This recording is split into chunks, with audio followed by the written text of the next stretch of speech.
Hello, my friends. Welcome to Teacher Needs a Drink podcast. I'm Elvis, your host, and I'm here to let you know that this is a not safe for work podcast. We are teachers at the end of the week, really the end of our ropes, and we want to be able to talk openly and honestly about these jobs we love without risking losing them, hence the name Elvis.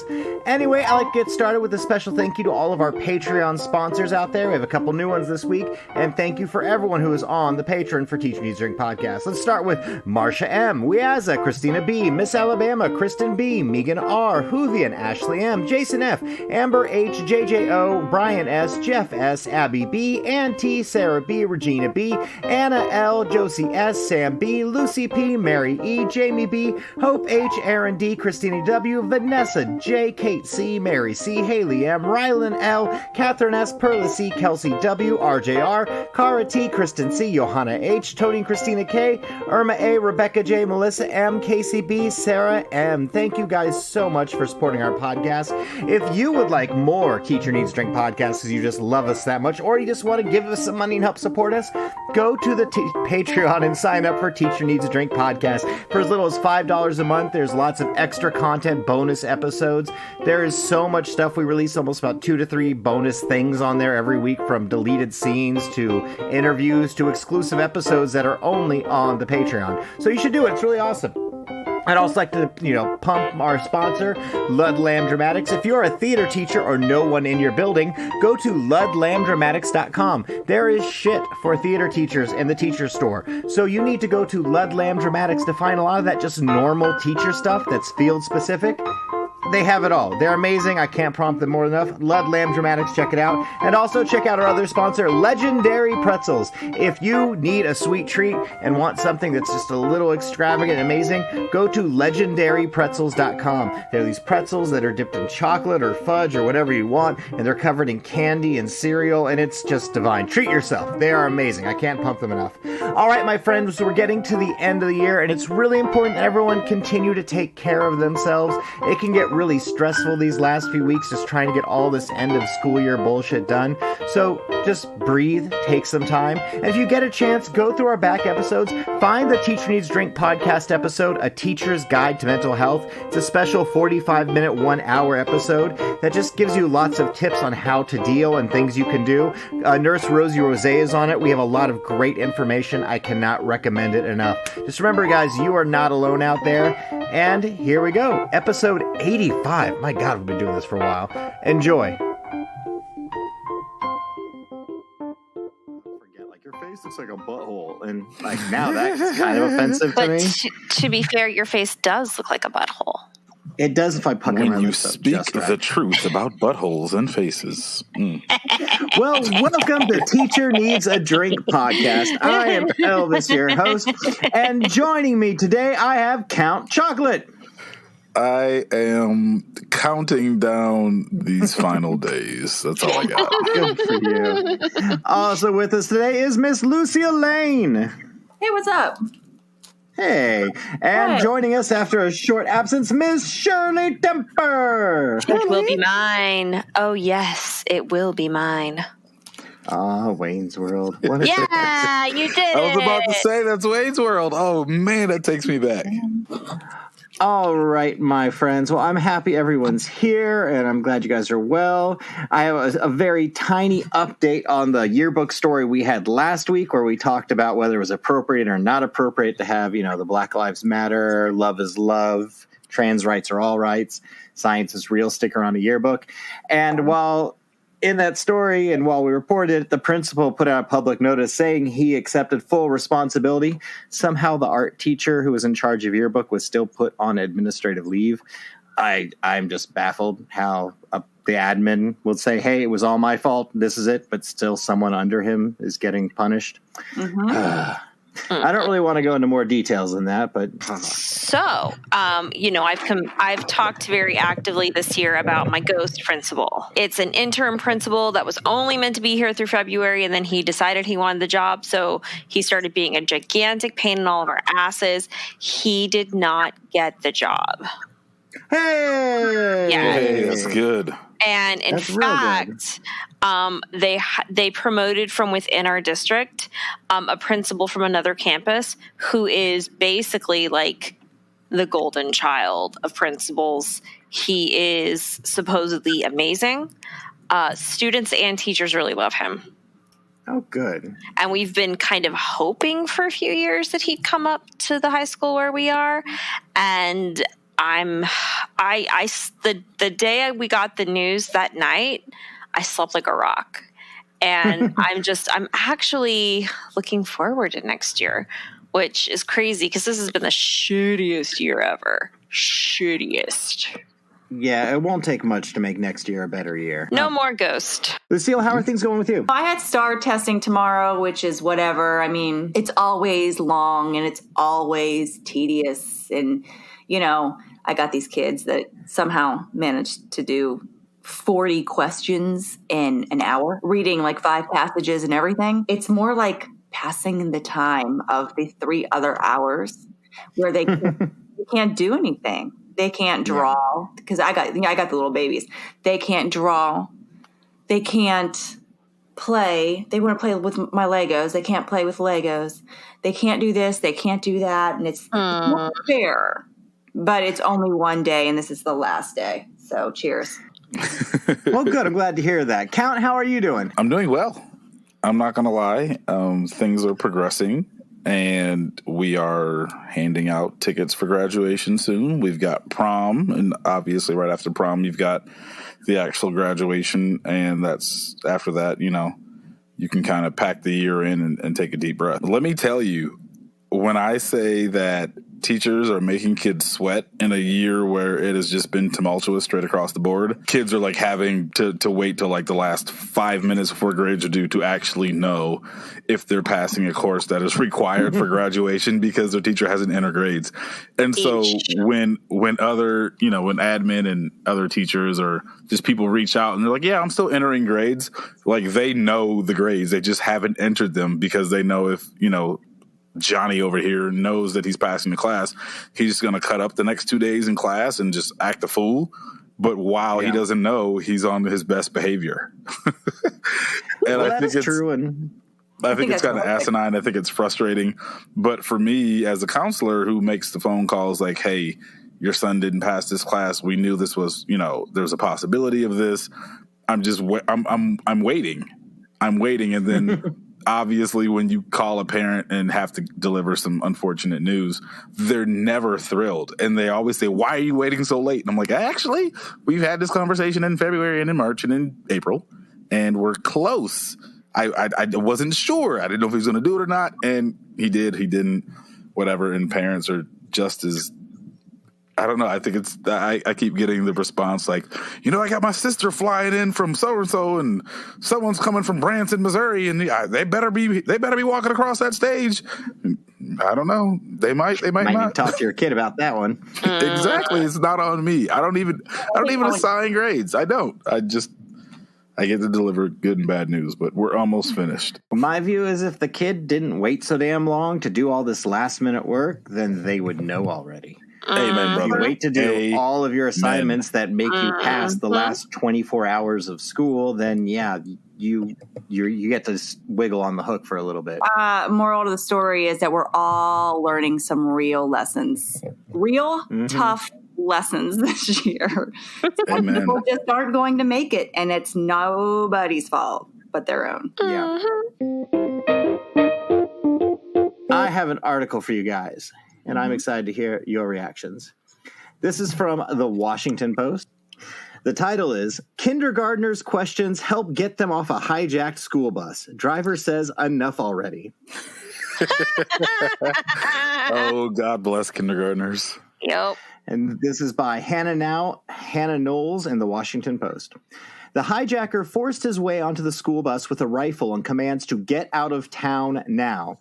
It was one of the scariest scenarios possible, law enforcement said later. 18 children and their driver at the whims of a man with a gun earlier this month.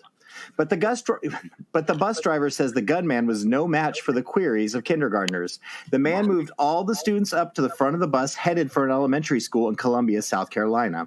Driver Kenneth Corbin told Good Morning America this week. The gunmen seemed intent on reaching the next town, at least 15 miles away. Then the kids, the kindergartners especially, started peppering him with questions, Corbin said. Was he a soldier? Why was he doing this? Was he going to hurt them? What about their driver? 6 minutes after boarding the bus on May 6th, authorities said the hijacker ordered everyone off. Seemed like he sensed more questions coming. I guess something clicked in his mind and he said, enough is enough. He just told me to stop the bus right here. The suspect, 23-year-old recruit Jovan Colazo, was quickly apprehended and charged with kidnapping, armed robbery, carjacking, and other offenses. That is beautiful, though. I love the idea of just, some people just can't cut it, especially as like a kindergarten teacher. And obviously that gunman, he couldn't cut it. He couldn't handle it because those questions never stop. Yes, I have a kindergartner, and I can tell you with great authority, no. I love my child, a room full of my child, I'd be out. I would yeet out that hoe. Yes, girl, yes. Yeet out that hoe. I would. This weekend, for instance, my bebe lost her first tooth.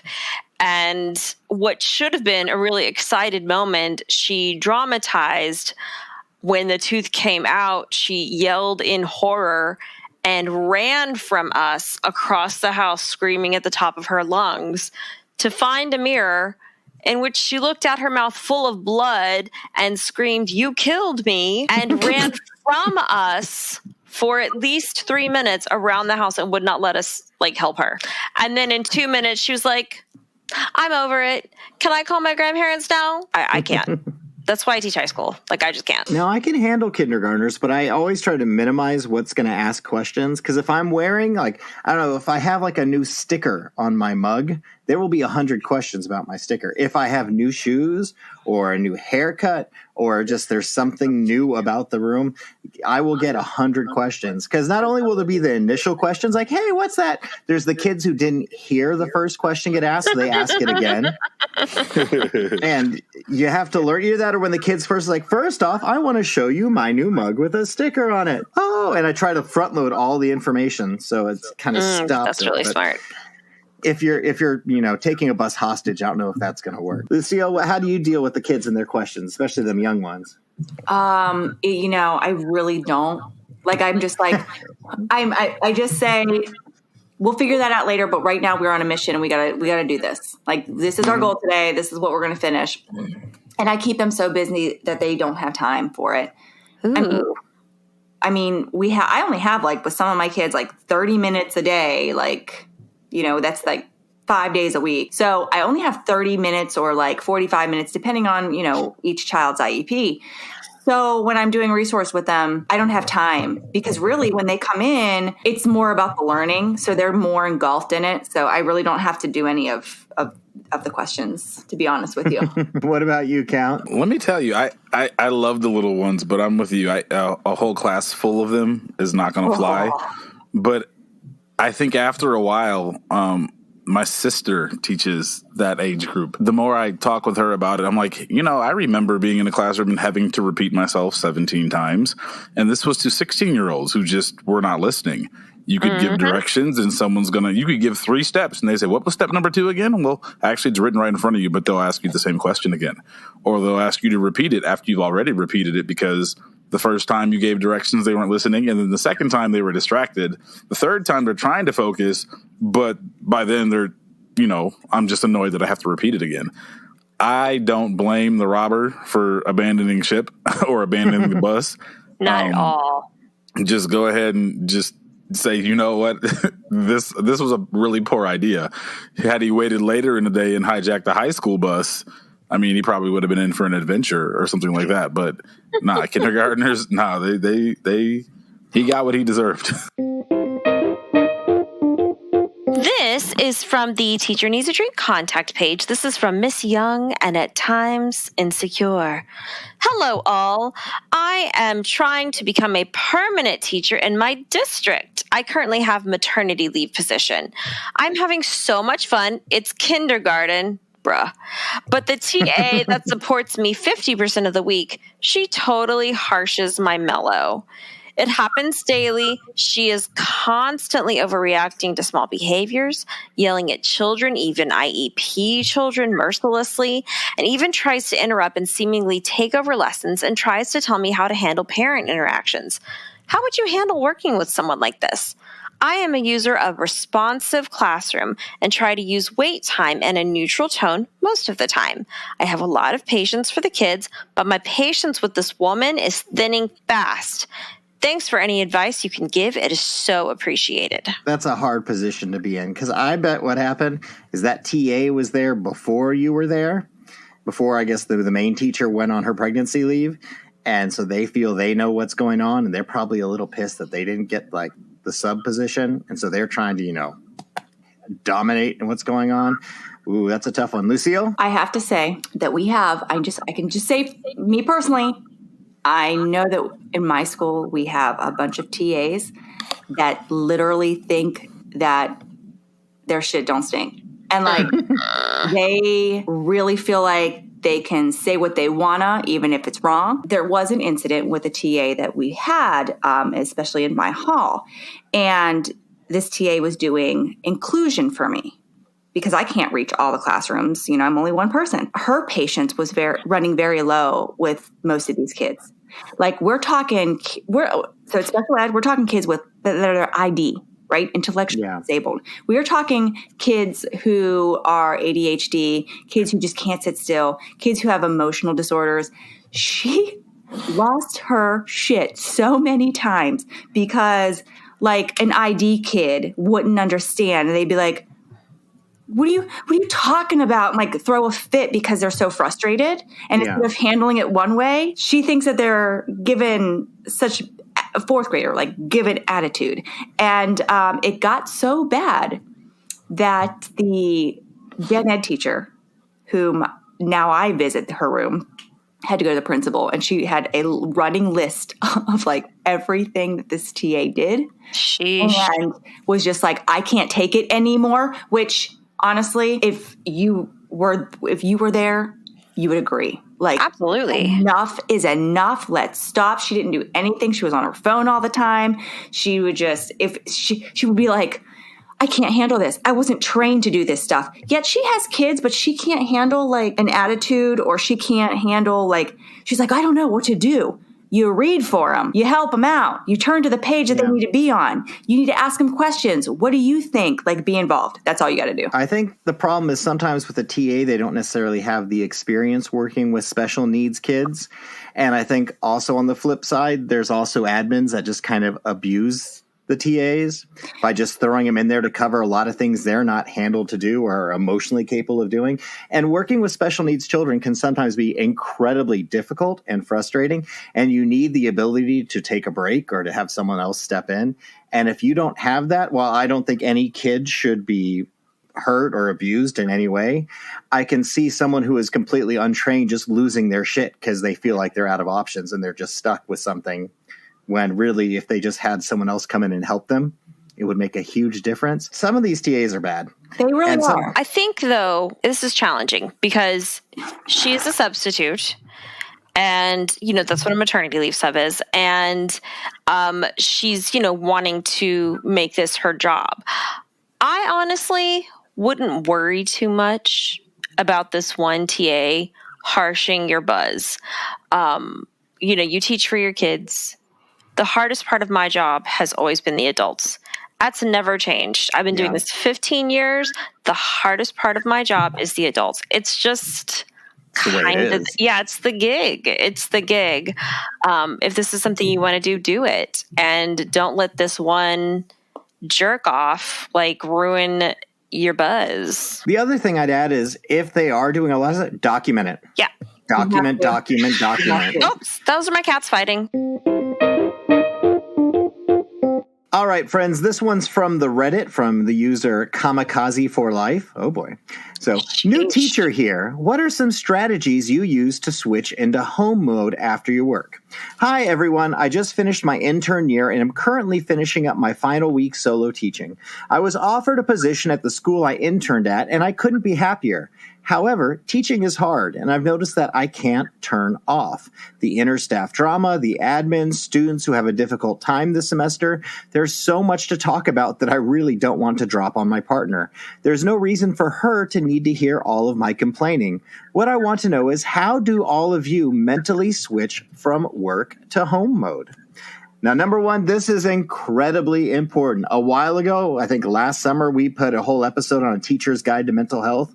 This subject is a good 10 minutes of that. So if you get a chance, go back and find that episode in our backlog of a teacher's guide to mental health. But let's talk about what you guys do. Lucille? I switch by walking through my door and I start cooking. I cook almost every day. That's your happy place? It's my happy place. Like I leave. First of all, I don't stay. I don't stay after school. When it's 4:00, I'm walking out the door, sometimes a little bit before. 3:37, I'm walking. I figure, I'll make it to my car by 4. Not really off the property. That's how I look at it. And I drive home and I get to cooking. I made grown-up SpaghettiOs tonight. I saw that. Yes, it was delicious. It was very good. And I want to see it now. Yeah, so that's what I do. I usually, I got some really great cookbooks I have, and I just cook, and I love it. And it gets me focused on other things than what I just left. For me, I haven't done it this last year because it hasn't been the same. I would instantly put on whatever music. It has to be music when I get in the car. No news, no radio, no audiobooks, not even podcasts. But the drive home, just music, so I can kind of just get into the mind of music. And then if I could go for a walk or get some form of exercise or go to the gym, that helps me transition a lot more. Because if I put at least some time between when I leave the school and when I interact with Miss Priscilla or my kids or anyone else, it just puts a little bit of space between the day. And I'm less likely to just dump, do an emotional vomit on whoever's around. Because I know if I go right from school to even a happy hour to go meet some friends, the first 10 minutes, I'm going to be just bitching. Well, the kid's in this class. However, if some time goes by, even if it's just half an hour or 45 minutes or an hour, that definitely makes me less likely to, have, the vomit on people. Less vitriolic. If they ask, how's your, it sucks, but, I'm fine. What's for dinner tonight? What are we making? Let's put on some music and dance while we're doing it. Oh, man. I think it looks different in different years, but this year I have not stayed late. And I have come home, and a lot of times it's been I'm going to go for a walk, I'm going to go for a jog. And in the midst of that walk or jog, sometimes it's just me and music, and other times I'll call.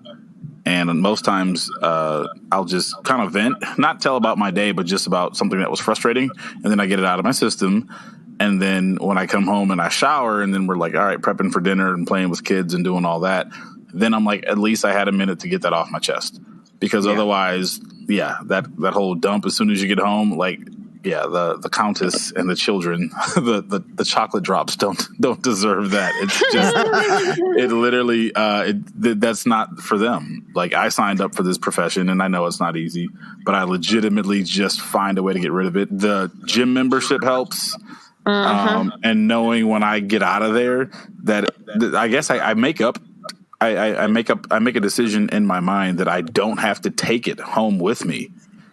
Especially this year with the number of parents that are constantly needing something from me, are always accusing me of doing something wrong because they don't know who to blame. They just have had conversations with me before. It's when I walk out of my office door, sometimes I slam it, not to scare anybody, but as soon as I open that exterior door, I'm oh, thank God, here I go. And I love my job, but it's just good to not have to take it home with me. And I think it's good to have a significant other or someone who you can talk to. And sometimes there are days you just need to talk and you need to get it, but they don't necessarily sign up for every day they got to be the off switch. In fact, I think it's good just to be able to shift into family mode no matter what happens. Even if that means taking time on your way home, take the extra block around before you get to the house just to breathe and get zen.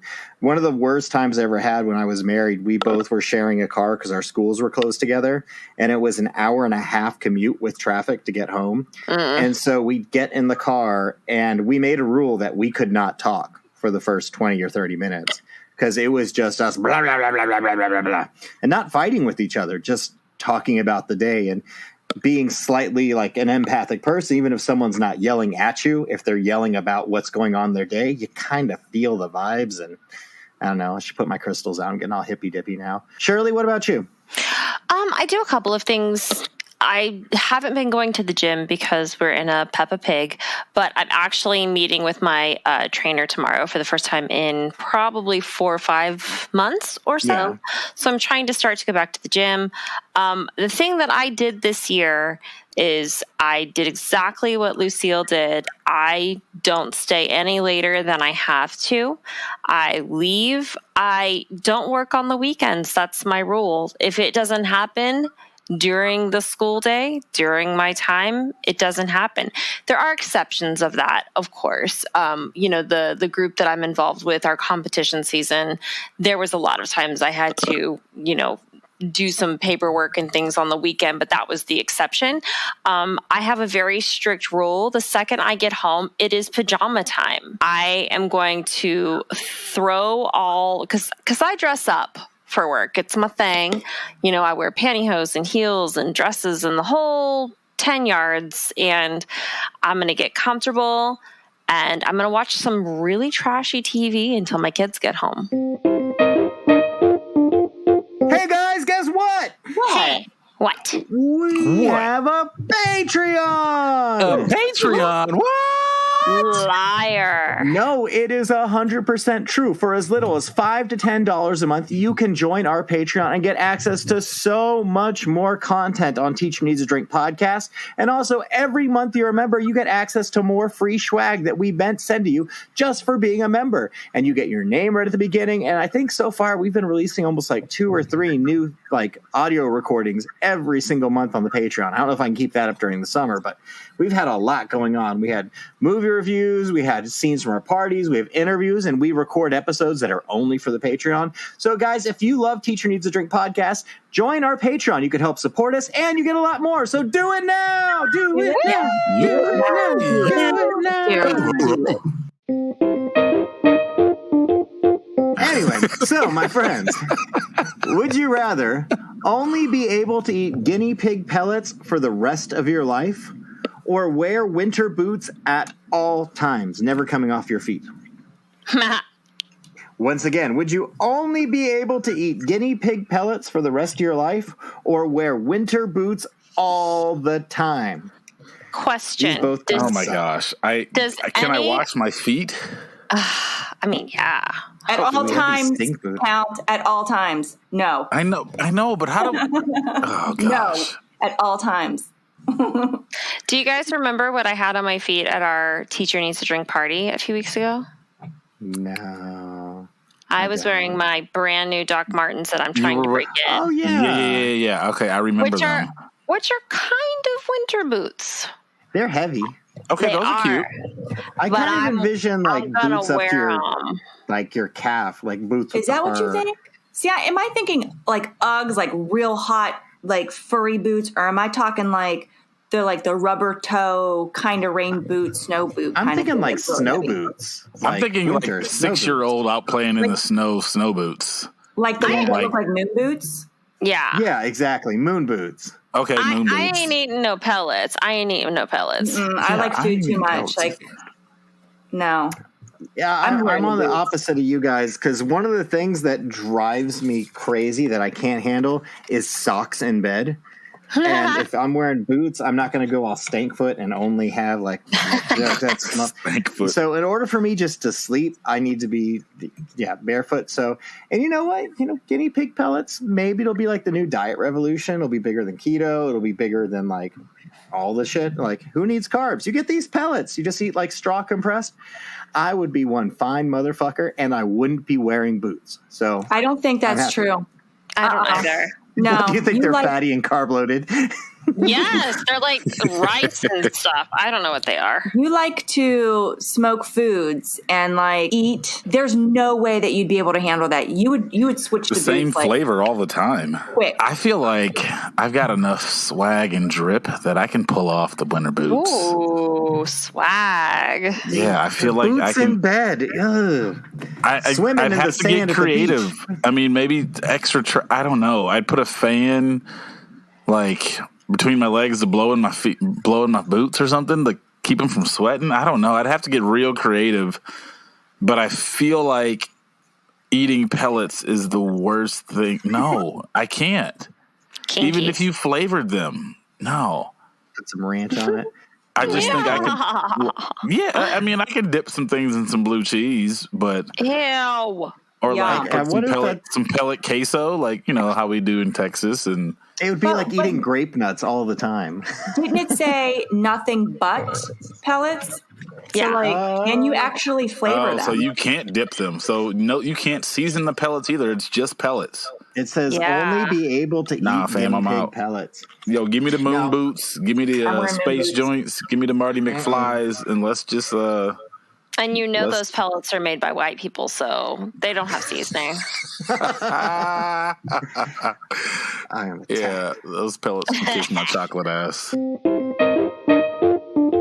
All right, friends. Well, thank you for joining us for another episode of Teacher Needs a Drink podcast. I'd like to encourage everyone out there to please make sure you're taking time for yourself and your mental health. If you haven't had a chance, go back to the backlog and find our Teacher's Guide to Mental Health episode. It's extra long. We have Nurse Rosie Rose on there. It's good stuff. But now I'd like to thank our host for joining us. Count, it was wonderful having you here tonight. Yeah, blessed to be here. Love you guys.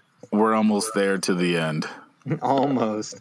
And Lucille, it was great hearing your voice tonight. Oh, this was always the best. And last up, Shirley, what you got? A sphincter says what? Anyway, friends, deep breaths, deep drinks. Cheers! Woo! Cheers! I'll be getting all fine with my pellets. You never see a fat guinea pig. All right, my friends, thanks for joining us for another episode of Teacher Needs a Drink podcast. Teacher Needs a Drink podcast comes out every Wednesday and is brought to you by the fine folks at Ludlam Dramatics and our newest sponsor, Legendary Pretzels. They make the most amazing custom candy-covered chocolate dip pretzels in the world. We had a bunch at our party. They are amazing. Go to Legendary Pretzels and treat yourself. They are good. I'd also like to thank my hosts who are with me today, Count Chocolate, Ms. Lucille Lane, and of course, Ms. Shirley Temper, and Priscilla, who's by my side while I do all of this stuff. My friends, make sure you're taking care of yourselves so we get to these last few weeks of school. I know it can be a beatdown emotionally. Really, I think we said it 3 times in this episode, but if you get a chance, go through our back episodes. Go find the episode titled A Teacher's Guide to Mental Health. There is some really good information. If you're struggling, it could be something to help you. And remember, you're not alone through all of this. There are thousands, probably millions of teachers going through the exact same thing. Okay, my friends, well, if you have anything you'd like to share with us, go ahead and hit us up through the contact page of our website. Other than that, take care of yourselves, and we'll see you next week. Unless you're on Patreon, you might hear from us earlier. All right, friends. Cheers. Bye.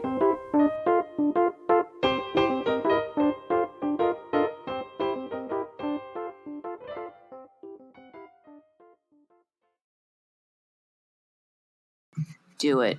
Yeah. Do it. Do it. Do it. Do Do it.